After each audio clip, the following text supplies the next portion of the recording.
Hello, നമുക്ക് നല്ല അടിപൊളി കരിമീൻ പള്ളത്തി പെരട്ട് ഉണ്ടാക്കി നോക്കിയാലോ. ഫ്രൈയിങ് പാനിലേക്ക് വെളിച്ചെണ്ണ ഒഴിച്ചു കൊടുക്കുക. ഞാനിവിടെ വെളിച്ചെണ്ണയാണ് എടുക്കുന്നത്, ഓയിൽ വേണേൽ ഓയിൽ ഉപയോഗിക്കാം. ഉപ്പും മുളകും മസാലകളും ചേർത്ത് മാരിനേഷൻ ചെയ്ത് വെച്ചേക്കുന്ന കരിമീൻ പള്ളത്തികൾ ഓരോന്നായിട്ട് പാനിലേക്ക് ഇട്ട് നല്ലതുപോലെ വറുത്തെടുക്കുക. കരിമീൻ്റെ കുട്ടീനെയാണ് കേട്ടോ കരിമീൻ പള്ളത്തി എന്ന് പറയുന്നത്. നല്ലതുപോലെ വറുത്ത് മാറ്റി വയ്ക്കുക. ഇനി കരിമീൻ പള്ളത്തിക്ക് വേണ്ട പെരട്ട് തയ്യാറാക്കിയെടുക്കുക. അതിന് വേണ്ടിയിട്ട് ഒരു ചട്ടി ചൂടാക്കി അതിലേക്ക് വെളിച്ചെണ്ണ ഒഴിക്കുക. ഞാനിവിടെ കടുക് പൊട്ടിക്കുന്നുണ്ട്, നിങ്ങൾക്ക് വേണമെങ്കിൽ പൊട്ടിക്കാം, നിങ്ങളുടെ ഇഷ്ടമാണ്, നല്ല ടേസ്റ്റാണ്. അതിലേക്ക് കടുക് പൊട്ടി വരുമ്പോൾ അതിലേക്ക് ഇഞ്ചി വെളുത്തുള്ളി പച്ചമുളക് പേസ്റ്റ് ചെയ്തതും പിന്നെ കുറച്ച് കറിവേപ്പിലയും കൂടി ഇട്ട് നല്ലതുപോലെ മൂപ്പിച്ചെടുക്കും. ഇത് വഴന്ന് വരുമ്പോൾ ഇതിലേക്ക് നമുക്ക് തിന്നടറിഞ്ഞ സവാള കൂടെ ഇട്ട് നല്ലതുപോലെ സോഫ്റ്റായിട്ട് വഴറ്റിയെടുക്കാം കേട്ടോ. നല്ലതുപോലെ വഴണം കേട്ടോ. ഇതിൽ ഞാൻ കുറച്ച് ചുമന്നുള്ളി കൂടെ ചോപ്പ് ചെയ്ത് ചേർക്കുന്നുണ്ട്, പക്ഷേ എനിക്കത് വീഡിയോ എടുക്കാൻ പറ്റില്ല. നല്ല ടേസ്റ്റ് ആട്ടോ അങ്ങനെ ചെയ്യുമ്പോൾ. ഇനി ഇതിലേക്ക് നല്ല തിന്നായിട്ടറിഞ്ഞ തക്കാളി കൂടെ ചേർക്കുക. തക്കാളി നല്ലതുപോലെ ഇട്ട് വഴറ്റുക. എന്നിട്ട് ഒരു 2 മിനിറ്റ് ഇതൊന്ന് മൂടി വെച്ച് നല്ലതുപോലെ വേവിക്കുക. തക്കാളി നല്ലതുപോലെ വേവാനാണ് കേട്ടോ ഈ മൂടി വെച്ച് നമ്മൾ വേവിക്കുന്നത്.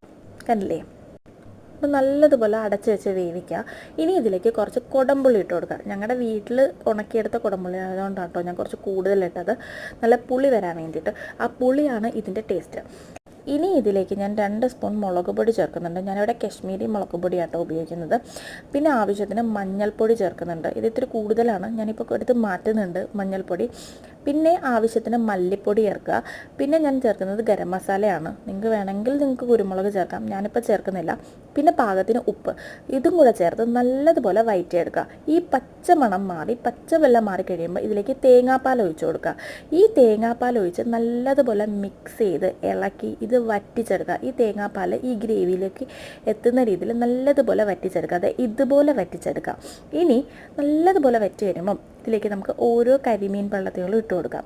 കരിമീൻ പള്ളത്തികൾ ഇട്ട് നല്ലതുപോലെ ഇത് മിക്സ് ചെയ്ത് കൊടുക്കണം. ഒരു 2 മിനിറ്റ് ലോ ഫ്ലെയിമിൽ ഇതിങ്ങനെ അടച്ച് വെച്ച് വേവിക്കുക. ആ 2 മിനിറ്റ് കഴിഞ്ഞ് തുറക്കുമ്പം ഇതിൽ നല്ലൊരു സ്മെല്ല് വരും. നല്ല കരിമീൻ്റെയും തേങ്ങാപ്പാലിൻ്റെ എല്ലാ സ്മെല്ല്. ആ സ്മെല്ല് അടിപൊളിയാട്ടോ.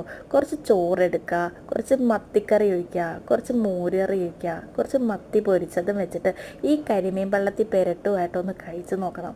എൻ്റെ പൊന്നോ, അടിപൊളി ടേസ്റ്റ് ആട്ടോ. ഇത് ഭയങ്കര സിമ്പിളാണ്, കാണുമ്പോൾ നമുക്ക് ഭയങ്കര പാടായിട്ട് തോന്നുമെങ്കിലും അടിപൊളിയായിട്ട് നമുക്ക് ഉണ്ടാക്കാൻ പറ്റുന്നൊരു സാധനം കേട്ടോ.